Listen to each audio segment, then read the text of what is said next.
Hello, and welcome to a new episode of Behind the Green Screen. As you can see, there's no green screen behind me, and this should make episode 22. If I'm wrong, I'll probably make the correction in editing, but if my memory serves me correct, this is episode 22. And so, yeah, it's been a minute since I've done one of these episodes because I've been so focused on other things, like the OG fact checker episode, the three-parter. That was really important because once I got into Desi Arnaz's life, I realized that I couldn't just be cursory with it because there were so many things that he did that were responsible for television today, and I wanted to get that out there because he really does not get enough credit for that. People kind of gloss over or make fun of his accent, but he was a really savvy businessman, and I want everybody to be aware of that. So that's why that episode was a three-parter. And I'm going to, make a full confession. I do not speak Spanish fluently. So to do the Spanish introductions takes a lot of practice. Like I do the cold read and then I start warming up and I do it over and over and over until the words, I don't trip over them as much. And I do my translations. It's the only time that I use AI. If you know me, you know that I'm permanently against AI. I even did an episode on it. But there are certain instances where AI is extremely useful. And for me, that's with Spanish translations because I took Spanish in 2 years, I mean, it's 2 semesters in college, but that does not equip me to be able to sit down and write in Spanish. So I write it in English and I go to a website to get the translation. I used to go to Google Translate, but I don't feel very confident. So there's this other website that I use and it uses AI for the translation. And I find that um, the translation is very good. Um, there's sometimes when I'll have to tweak it because even though I can't read Spanish, I can read it enough to know that what was transliterated, not translated, and there's a difference. So when something has been transliterated, I have to find the translation or the better word for the English that I'm trying to get across. I know it sounds so confusing, but yeah, so that I was focused on that. And I was like, I really don't have the energy to switch off and do one of these episodes. Because not only was I trying to get through writing the script for Desi, that whole series, which was total of 30 pages, single space, I kid you not. I was also trying to launch something else, and I was focused on that and trying to get that launched because it's like one of these things that was in my head. I was like, okay, I need to make it a reality. I need to start working on it, and I did. So as I'm writing the Desi Arnaz um, three-parter, I'm also working on this special project, right? So that's why it's been a while, since I've done one of these. And so I felt like it was way overdue. And since I just finished recording the third and final episode of Desi Arnaz's story, I figured let me get some mileage out of this makeup and do um, behind the green screen as well. So hey, how are you? How you doing? It's been a minute, and things have gotten crazier and crazier. But I won't focus on that. Let's table that. Not table it. Let's just not talk about it altogether because to table would imply that I plan to revisit it, and I don't plan to revisit it at all. Okay. So, as I said, I'm starting a lot of different projects, and I'm working on these episodes. This is one project of mine. You know, um, Another project is the creation of designs. And this third project that I want to kickstart, if you remember, I think the last, yeah, it was the last behind the green screen episode where I talked about analog hobbies, right? Going back to analog, like hands-on kinds of stuff. And I talked about photography and doing film photography as opposed to digital photography, and seeing, how film photography can give you a very interesting perspective when you look through that view lens and you take that shot, because there's more thought into it when you're using a camera with film, because you only have but so many pictures on that roll of film. So each photo you take is like, there's more forethought. There's not even forethought, there's more thought that goes into composing that shot. So, in an effort to, do more analog hobbies, there's one that I am embarking on, and it was inspired by my visits to the Renwick. As you know, I am a docent at the Smithsonian American Art Museum. Oh, by the way, I did not pursue the Folger Shakespeare Library as a docent. I was, and then I decided not to. But getting back to the Renwick, so I am a docent. Let me back up. Smithsonian American Art Museum and the Renwick, they're together, but they're in different locations. I'm already approved to give tours at SAM, but I'm not approved to give tours at the Renwick. I have to go there, pick 5 objects, research them, figure out what the theme is so that I can do my demonstration in order for me to give tours there. So quite recently, the Renwick changed their exhibit, and they have a new one called uh, State Fair. Excuse me, State Fair. And it's the Renwick is a gallery that focuses on craft art and self-taught art. And so you'll see pieces made with ceramics, with wood, with glass, just people who have never been formally trained in art at all basically create on instinct. And over time, the more they have done their craft, the more their craft now has turned into a piece of art. So I got a chance to go behind the scenes of the state fairs before it was open to the public. And the quilts that I saw there were so inspiring. The use of color and shape and form, and the seed art, just absolutely amazing. I was just floored by all of it. And it sort of inspired me to kind of try my hand at it. I have two sewing machines. Now, I'm from the day where you had classes that taught you certain skills, like how to use a sewing machine or how to fix a car. Like they had auto repair. It was part of high school. It wasn't a magnet school. It was part of your education. They had these classes. I learned typesetting. I took a typesetting class. I took an etching class. Like you used the old machine, you used to make name tags on the plastic, and I learned how to use that machine and make those name tags, etching. I took uh, and I remember like the older, like as I get older, these things start to come to me, and I realized that I really did enjoy them as I was learning them.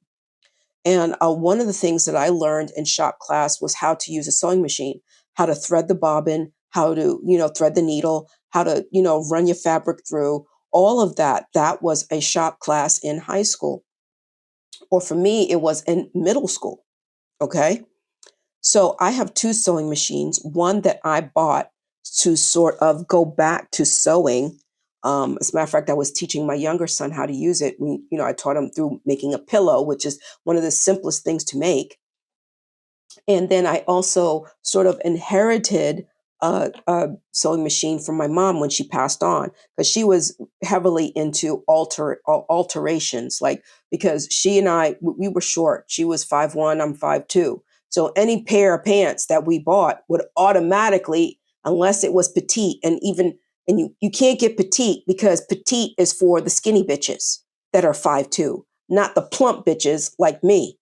So, so it was, every time you buy a pair of pants, you couldn't buy petite for the height, for the inseam. So you bought regular, because that would fit you, the plump bitch that I am.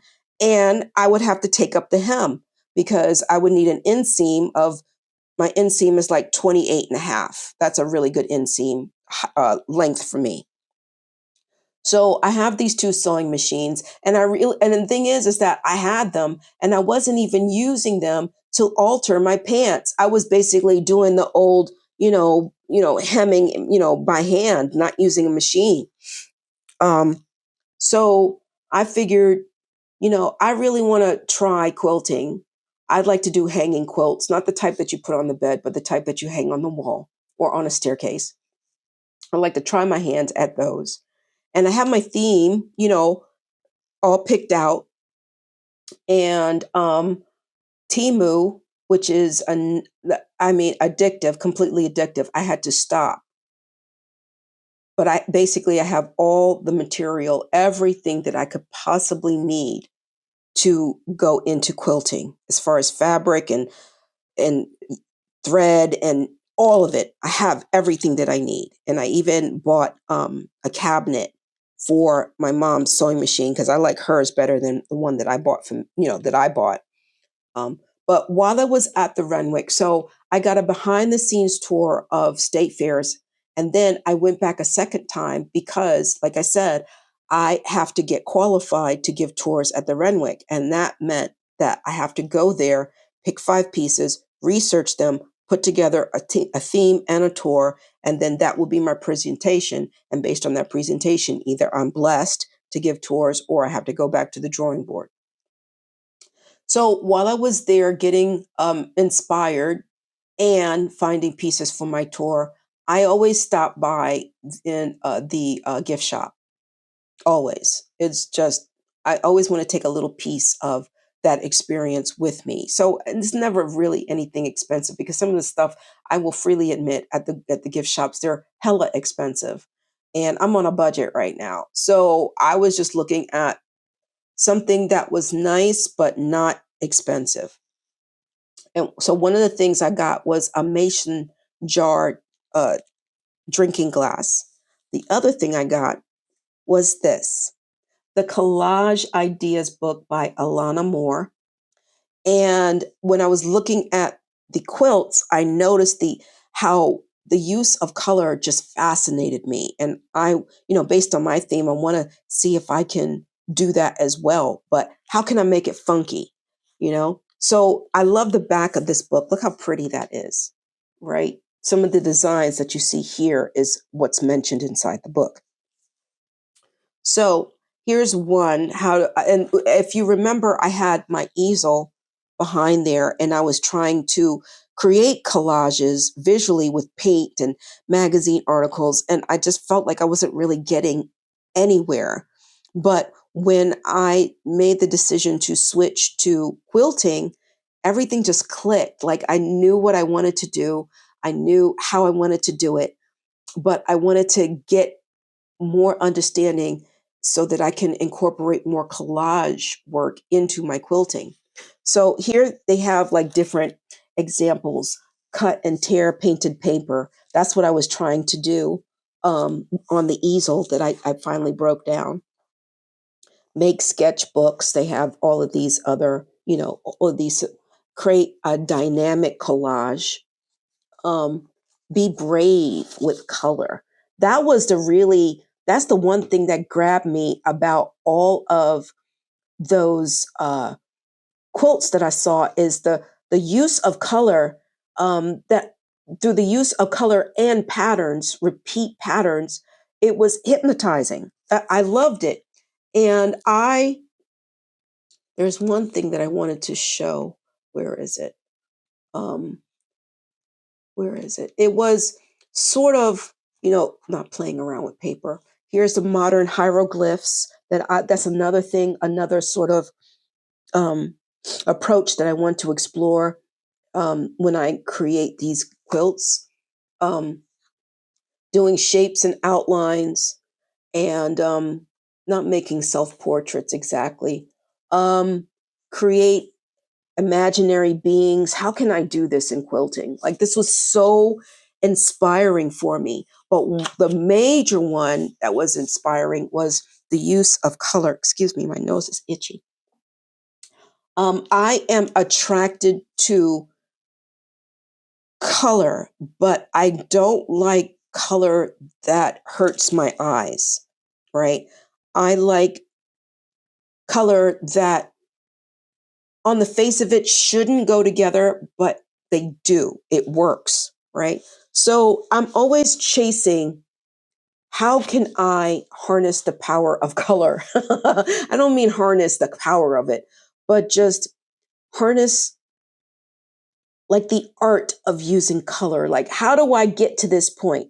How do I find different shades and different like warm and cool colors? And how do I put them together and create this funky thing that did not exist before? That's what I'm chasing. So being brave with color, the reason why I wasn't going to get the book, but when I saw this, I was like, yes, I'm going to get this. And I do want to be brave with color. And so because I have this other book that I bought from one of my visits, and I think I'm positive I got this at the National Gallery of Art during a second visit. You remember, like, the first visit is where I got the Ikigai book, but the second visit was when I got this book. And this book is The Designer's Dictionary of Color by Sean Adams. Now, when I got this book, I wasn't thinking about quilting at all. I was actually, look how it affects everything, like this book. Okay, now getting back to what I was talking about. When I bought this book, I wasn't thinking about quilting. I was thinking of visual art with paint, right? But this book, you know how I try to always buy books that are under a certain amount. I don't like to, go all out. But this book, this caught my eye. And I have to tell you, I kept walking past it. I'd see it, I'd open it up. It would automatically default to this picture in this book. And I would be like, oh, but that's not a reason to get this book. But every time I would pass by it, every time I would open it up, it would go to this particular picture. Now, if I can find it, it's in here. It's this wonderful picture. Hang on. I don't know. What am I missing here? Wait a minute. Hold on one second. Okay, it took me a while. I don't know why. I think because I was getting confused. That section is on violet, but the picture that I kept, every time I opened up the book, the picture would just jump out at me. And after a while, I was like, who am I kidding? I'm going to get this book because this is the section on purple. And who is that? That is the lovely and beautiful Elizabeth Taylor at her prime, the lady with the violet eyes. That's why I was in the violet section. But Elizabeth Taylor would be the first to tell you she did not have violet eyes. She don't know where that came from. She said her eyes were dark blue. If you were to ask her what color were her eyes, she would say they were dark blue. She said, I don't know where that came from. But as you can see, La Liz looks like purple was made for her. Like, this color was just, no one else could wear purple but Elizabeth Taylor, right? So I kept opening up this book. It kept defaulting to that page. And I said, okay, I'm going to get it. I paid full price for it. But I love this book because it shows you like how you can use these different, primary. Well, yeah, it does focus on primary, but different shades of primary colors, secondary colors, into tertiary colors. And they show you like, hey, how you can use color and be fun, how you can use pink, how you can use red, orange, and orange and fuchsia really do go together. It's amazing. You would think that it would be too much for the eye, but it just works.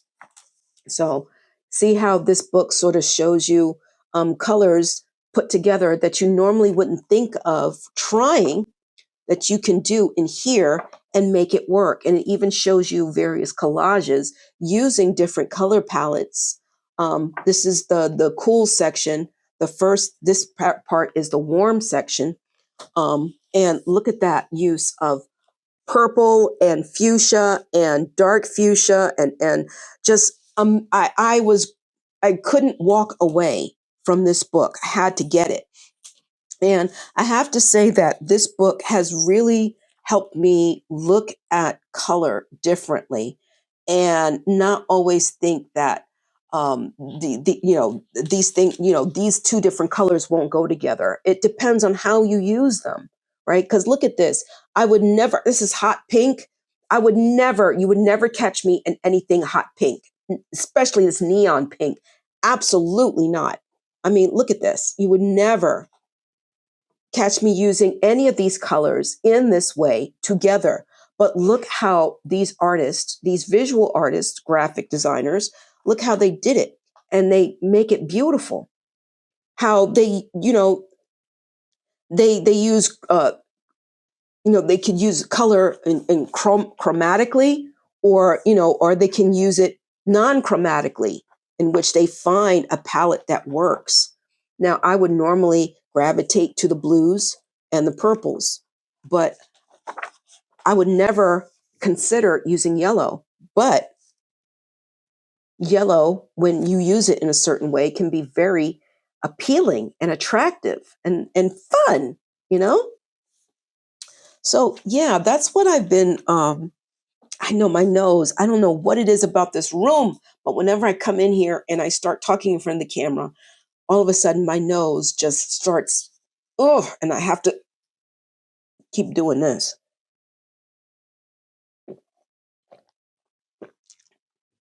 Been talking a lot. All right. So if I had anything to say about this, is that Ikigai is about staying busy and being productive and being active. And everybody has a hobby, you know, hunting, fishing, visual art, writing, things like that. And I encourage you to continue with whatever that hobby is,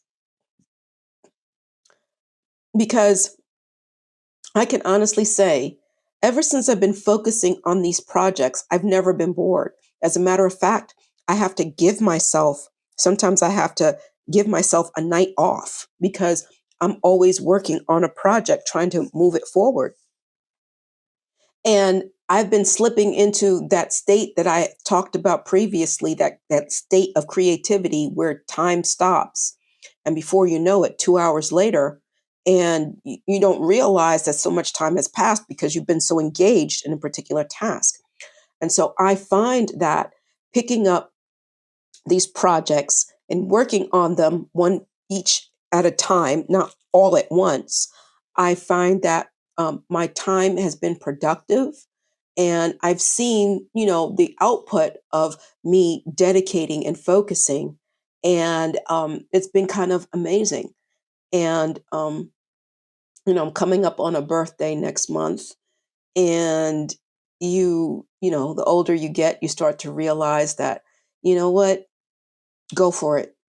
Even if you don't think that you'll be good at it, just give it a go. Try it out.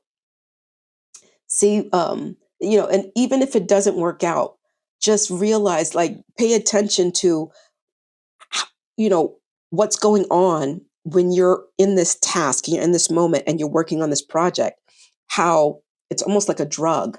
And that's where I'm at right now. Oh my gosh, my nose. And kind of that's where I'm at right now, where I'm sort of addicted to the drug of creativity, where I just like I have to keep going. Like, okay, I'm done with the Desi Arnaz series. Now I'm like, okay, what's the next one? I got to keep going. Got to keep going. And okay, I finished this aspect of this project.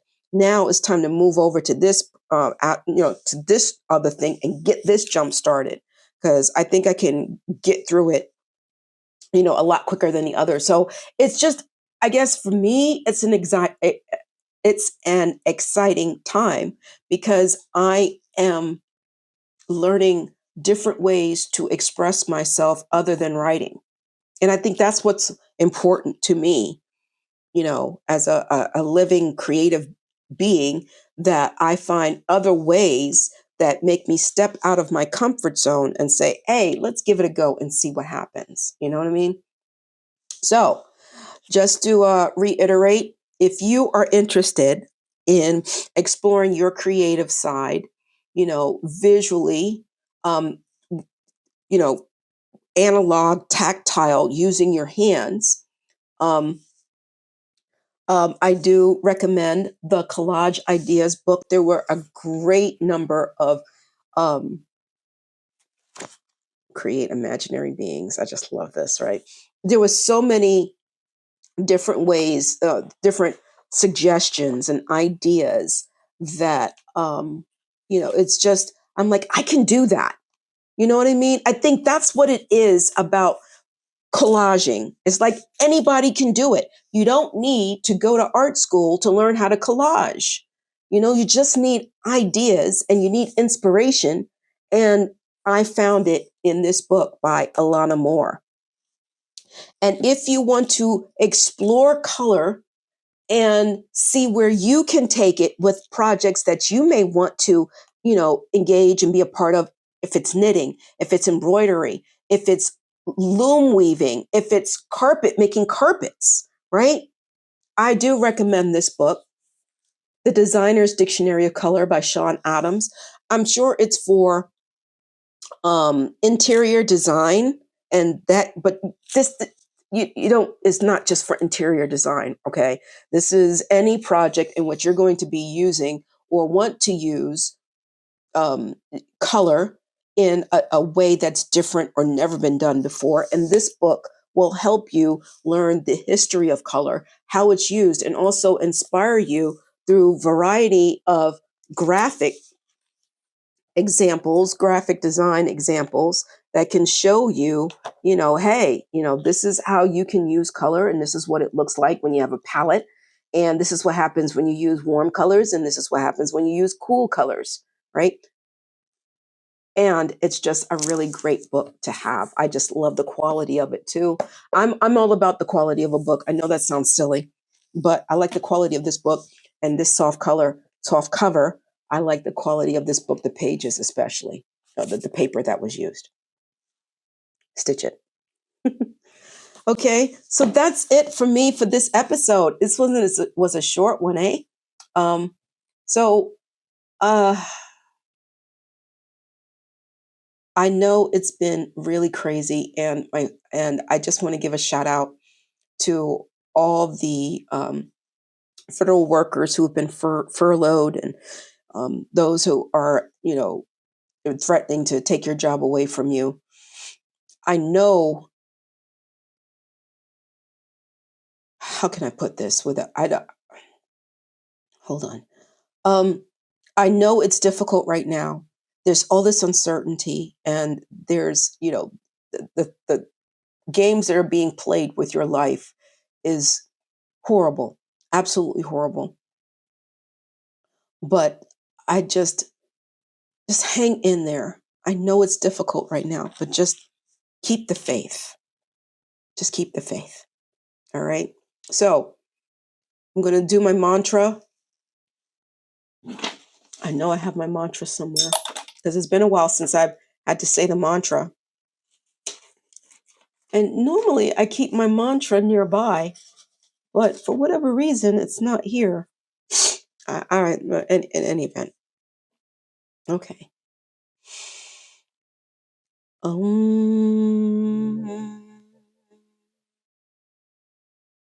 All is well.